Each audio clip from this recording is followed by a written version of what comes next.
सखी है चंदन खरिया बेलवा के मुसरा ओ मड़उआ में दुल्हा धान कुटेला ओ मड़उआ में दुल्हा धान कुटेला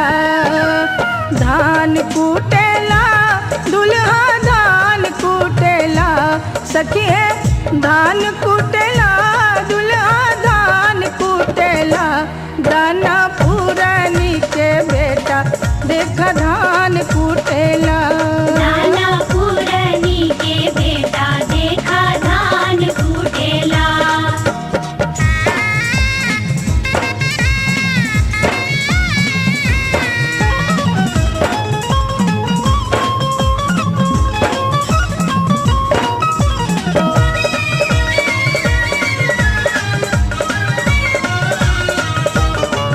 हर हर बसवा के मड़वा बनल बा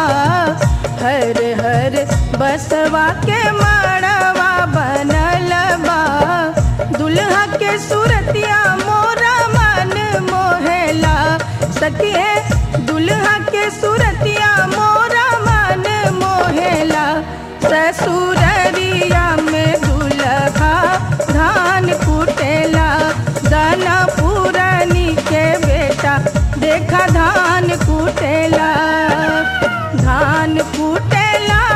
दुल्हा धान कुटेला सखी है धान कुटेला दुल्हा धान कुटेला दाना पुरानी के बेटा देखा धान कुटेला ससुररिया में दुल्हा धान कुटेला।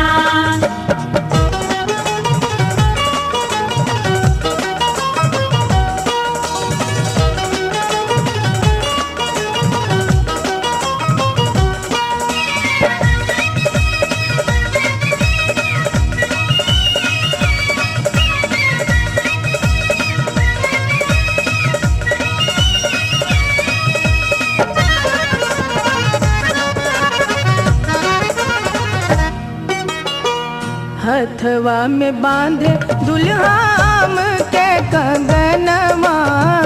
हथवा में बांधे दुल्हाम के कंगनवा केसर चंदन लीलार चमकेला सखी है केसर चंदन लीलार चमकेला ससुररिया में दुल्हा धान कुटेला भोजपुरानी के बेटा देखा धान कुटेला धान कुटेला दुल्हा धान कुटेला सखी है धान कुटेला दुल्हा धान कुटेला सोना पुरानी के बेटा देखा धान कुटेला हाजी पुरानी के बेटा देखा धान कुटेला सोना पुरानी के बेटा देखा धान कुटेला